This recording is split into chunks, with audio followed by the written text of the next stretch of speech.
Ayan Lods, at dito na kami ka-idol sa bayan ng Magsaysay sa ka-idol, sa Sitio Kusol, Talaba ang tawag nila ka-idol. Dito yung ka-idol sa Palisdaan. Ito Lods, so yung tulay na, na madaanan namin. Kanina ka-idol sa pangalawang video kanina doon, hindi na ako nagsalita doon ka-idol. At ito ka-idol si sawa ni Tuto, na badi-badi na kapatid niya, ate niya si Tilma Balin ka-idol, asawa ni Rene Balin. Ayan Lods, yung paligid ng aming ginalakaran ka-idol.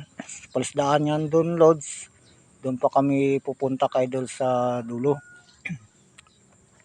Yan o, sa unahan si Angela, bago yung asawa ni Toto, bago si Bibi, asawa ni Tata, yung aking kasama ka-idol na pumunta dyan.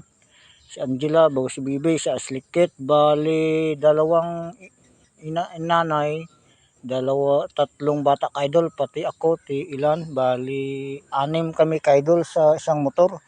Hirap ka-idol magbiyahe pag ganun, siksikan, mangimay sapat sa kamay at tatlong bisis ako nagpahinga ka-idol, gawa ng pangingimay ng kamay bago paa sa kaka-drive at panimbang. Ayan Lods, galakad kami dyan Lods, gina-install ko dyan ka-idol ang cellphone yan.